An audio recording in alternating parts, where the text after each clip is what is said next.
Hello guys, स्वागत है आप सभी का आपके अपने यूट्यूब चैनल एग्जाम्स ट्यूटर में। और आज हम स्टार्ट करने जा रहे हैं फार्माकोलॉजी 1 के कुछ इंपॉर्टेंट टॉपिक्स जो कि आपके एग्जाम पॉइंट ऑफ व्यू से बहुत ही ज़्यादा इंपॉर्टेंट है। और इसमें आज हम कवर करेंगे जी प्रोटीन कपल रिसेप्टर्स को। It also known as hepta helical receptors and 7 transmembrane receptors.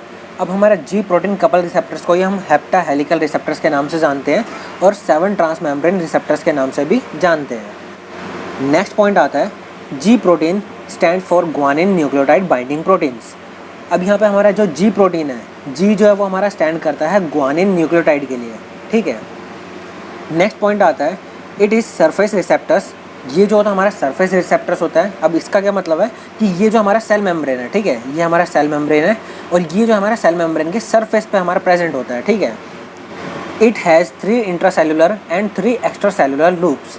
Basically हमारा जो जी प्रोटीन कपल रिसेप्टर्स होता है, इसमें हमारा जो है 3 हमारे जो है बाहर की तरफ लूप होती है और 3 जो होती है हमारी सेल के अंदर की तरफ होती है, ठीक है। चलिए इसको स्ट्रक्चर की तरफ समझते हैं। यहाँ पे हमारा 1 2 3, ये जो 3 है वो हमारा एक्स्ट्रा सेलुलर है, ठीक है। वहीं अगर हम बात करें सेल के अंदर की तरफ की तो यहाँ हमारा जो है 1 2 3, ये तीनों लूप जो है वो हमारी सेल के अंदर की तरफ है, ठीक है। और यहाँ पे हमारा ये रिसेप्टर्स होता है जहाँ पे हमारा अगोनिस्ट आके बाइंड होता है। तो इस तरीके से इसका स्ट्रक्चर होता है। और यहाँ पे हमारा ट्राइमर होता है जहाँ पे हमारा अल्फ़ा बीटा और गामा 3 सब यूनिट हमारे यहाँ पे प्रेजेंट होती हैं, जिसके साथ हमारा अल्फ़ा के साथ जो होता है हमारा जीडीपी प्रेजेंट होता है। तो इस तरीके से यहाँ पे हमारा ये ट्राइमर फॉर्म होता है। तो ये हमारा जो है बेसिक स्ट्रक्चर है हमारा जी प्रोटीन कपल रिसेप्टर्स का। जब भी ये क्वेश्चन एग्जाम्स में पूछा जाए तो आपको ये वाला डायग्राम जरूर बना के आना है।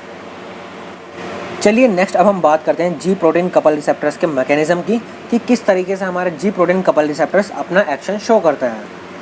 अब यहाँ पे हमारा होता क्या है, सबसे पहले हमारा जो है ड्रग आके बाइंड होती है रिसेप्टर के साथ। इसमें हमारा फर्स्ट स्टेप आ जाता है drug agonist bind with receptors.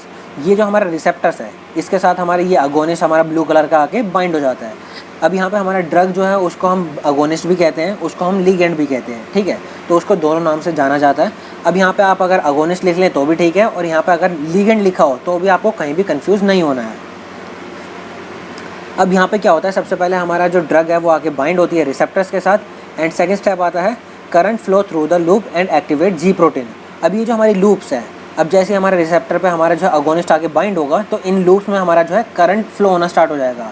अब जैसे हमारा करंट जो है वो हमारा यहाँ पे ट्राइमर तक पहुँचता है तो यहाँ पे हमारा जो है ये जी प्रोटीन को एक्टिवेट कर देता है। जी प्रोटीन एक्टिवेट होने के बाद क्या होता है, जीटीपी रिप्लेस जीडीपी। अब ये जो हमारा जीडीपी है यहाँ से हमारा जीटीपी आएगा और ये जीटीपी इस जीडीपी को रिप्लेस कर देगा। अब यहाँ पे जैसे ही हमारा जीटीपी जो है जीडीपी को रिप्लेस करता है तो यहाँ पे हमारा ये जो ट्राइमर है अल्फ़ा बीटा गामा वाला, ये जो हमारा ब्रेक हो जाता है, ठीक है। ये ब्रेक डाउन हो जाता है, ब्रेक डाउन ऑफ ट्राइमर। ये जो हमारा अल्फ़ा बीटा गामा वाला ट्राइमर है वो हमारा ब्रेक डाउन हो जाएगा। अब ब्रेक डाउन किस तरीके से होगा कि हमारा जो अल्फ़ा और जीटीपी है, मतलब ये हमारा जीटीपी और ये अल्फ़ा वाले सब यूनिट, ये दोनों जो है हमारा अलग हो जाएंगे, मतलब एक साथ रहेंगे। और हमारा जो बीटा और गामा है ये दोनों हमारा एक तरफ रहेंगे, ठीक है। अब यहाँ पे हमारा अल्फ़ा और जीटीपी ये दोनों मिलके हमारा जो है एक्टिवेट करते हैं एंजाइम्स को, ठीक है। यहाँ पे हमारा 2 तरीके के एंजाइम्स होते हैं। पहला आता है हमारा एडिनाइलिल साइक्लेज को, ठीक है। एडिनाइलिल साइक्लेज जो है एक्टिवेट हो जाएगा। कौन करेगा, अल्फ़ा और जीटीपी। अल्फ़ा और जीटीपी जाके हमारा जो है ये एडिनाइलिल साइक्लेज को एक्टिवेट कर देंगे। अब जैसे ही हमारा एडिनाइलिल साइक्लेज एक्टिवेट होगा तो यहाँ पे हमारा क्या होगा, यहाँ पे हमारा जो है साइक्लिक एएमपी पाथवे स्टार्ट हो जाएगा। अब साइक्लिक एएमपी पाथवे में क्या होता है कि हमारा जो एडिनाइलिल साइक्लेज है वो हमारा एटीपी को कन्वर्ट करता है सीएएमपी में, ठीक है। अब ये सीएमपी क्या है, सीएएमपी जो है हमारा एक तरीके का सेकेंडरी मैसेंजर है जो कि फर्दर हमारा जाके एक्टिवेट करेगा प्रोटीन काइनेज को। और प्रोटीन काइनेज जो है वो हमारा एंजाइम्स की फॉस्फोराइलेशन करवाएगा। अब वहाँ पे हमारा एंजाइम्स की फॉस्फोराइलेशन करवा के वो अपना एक्शन शो करेगा। तो इस तरीके से हमारा एडिनाइलिल साइक्लेज अपना एक्शन शो करता है। वहीं अगर हम बात करें फॉस्फोलाइपेज सी की तो हमारा अल्फ़ा और जीटीपी ये दोनों मिलके हमारा फॉस्फोलाइपेज सी को एक्टिवेट करते हैं। अब फॉस्फोलाइपेज सी क्या करवाता है, एक कंपाउंड होता है PIP3। अब हमारा फॉस्फोलाइपेज सी जो होता है वो हमारा PIP3 को कन्वर्ट करता है IP3 में और डैग में, ठीक है। अब IP3 और डैग यहाँ से हमारा जो है IP3 डैग पाथवे स्टार्ट करवा देता है कौन, फॉस्फोलाइपेज सी।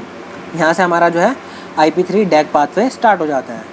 अब इसमें होता क्या है कि हमारा IP3 क्या करवाता है, कैल्शियम के रिलीज़ को बढ़ा देता है। अब हमारा कैल्शियम, आप सभी को पता है कि कैल्शियम कहाँ पे प्रेजेंट होता है सेल के अंदर, एंडोप्लाज्मिक रेटिकुलम में। अब हमारा IP3 जो है हमारा एंडोप्लाज्मिक रेटिकुलम के कैल्शियम चैनल के साथ बाइंड होता है और हमारा कैल्शियम के रिलीज़ को इंक्रीज़ कर देता है। अब यहाँ से हमारा डैग क्या करता है, डैग जो है वो हमारा प्रोटीन काइनेज C को एक्टिवेट करता है, ठीक है। अब यहाँ से हमारा जो कैल्शियम है वो भी आके इसको एक्टिवेट करेगा और यहाँ से हमारा डैग भी इसको एक्टिवेट करेगा। तो प्रोटीन काइनेज C एक्टिवेट हो जाता है और वो क्या करवाता है, हमारा प्रोटीन की फॉस्फोराइलेशन, ठीक है। तो यहाँ पे हमारा प्रोटीन की फॉस्फोराइलेशन करवा के ये अपना इस तरीके से अपना इफेक्ट शो करता है। तो यहाँ पे आपने एडेनाइलिल साइक्लेज समझ लिया और फॉस्फोलाइपेज C समझ लिया। अब हम बात करते हैं आयन चैनल्स की। बेसिकली हमारा इस तरीके से हमारा अल्फ़ा और हमारा GTP अपना एक्शन शो करते हैं। अब हम बात करते हैं बीटा और गामा सब यूनिट की, कि किस तरीके से बीटा और गामा सब यूनिट अपना एक्शन शो कर रहे हैं। बेसिकली ये करवाते क्या है, ये जो हमारा आयन चैनल रेगुलेशन करते हैं। आयन चैनल रेगुलेशन का मतलब क्या होता है कि जो हमारा सेल मेम्ब्रेन में हमारे आयन चैनल्स प्रेजेंट है उनको रेगुलेट करना, मतलब एक तरीके से उनको कंट्रोल करना। अब बेसिकली होता क्या है कि हमारा जो बीटा और हमारा गामा जो सब यूनिट होती है वो हमारा जाते हैं और आयन चैनल्स के ऊपर जाके बाइंड हो जाते हैं। अब बाइंड होने से क्या होता है कि हमारा जो आयन चैनल्स है वो हमारा ओपन हो जाएंगे। अब जैसे ही हमारा चैनल जो है वो ओपन होंगे तो हमारा जो आयन्स है उनकी मूवमेंट स्टार्ट हो जाएगी। तो वहाँ पे हमारा जो है ये बीटा और गामा इस तरीके से अपना आयन चैनल्स को रेगुलेट करके अपना इफेक्ट शो करते हैं। अब चलिए तीनों का एक एक बार फंक्शन समझ लेते हैं कि किस तरीके से तीनों क्या क्या फंक्शन परफॉर्म कर रहे हैं। अब यहाँ पे हमारा जो ये एडेनाइलिन साइक्लेज है, ये एडेनाइलिन साइक्लेज क्या करवाता है, ये जो हमारा कार्डियक कॉन्ट्रैक्टिलिटी जो होती है वो हमारी इंक्रीज़ करवा देता है। मतलब जो हमारा हार्ट है उसकी कॉन्ट्रैक्टिबिलिटी जो होती है उसको इंक्रीज़ करता है और हमारा जो स्मूथ मसल है उसका रिलैक्सेशन करवा देता है, ठीक है। तो इस तरीके से हमारा एडेनाइलिन साइक्लेज अपना फंक्शन परफॉर्म करता है। वहीं अगर हम बात करें फॉस्फोलाइपेज C की, कि फॉस्फोलाइपेज C कौन कौन से फंक्शन परफॉर्म करता है, तो ये जो होता है हमारा कॉन्ट्रैक्शन कराता है, सिक्रेशन करवाता है और इंट्रासेलुलर मूवमेंट करवाता है।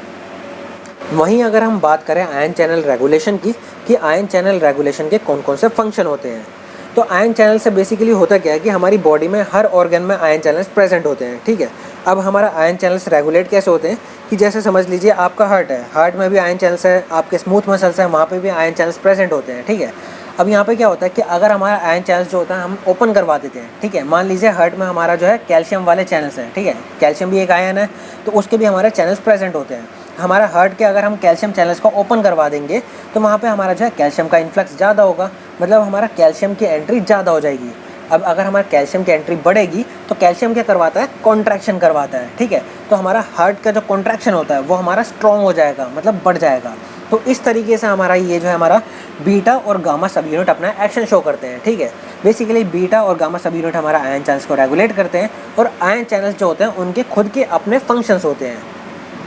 तो उम्मीद है गाइस आपको G प्रोटीन कपल रिसेप्टर्स बहुत अच्छे से समझ आ गया होगा। अगर आपको अभी भी इसमें कोई डाउट है तो आप इजीली हमसे कमेंट सेक्शन में कमेंट करके पूछ सकते हैं। और जो भी स्टूडेंट इस चैनल पे नए आए हैं वो इस चैनल को सब्सक्राइब करना ना भूलें, क्योंकि इसी चैनल पे आप सभी स्टूडेंट्स को B Pharm 4th सेमेस्टर के सभी सब्जेक्ट के प्रीवियस 5 ईयर्स के क्वेश्चन पेपर सॉल्व कराए जाएंगे।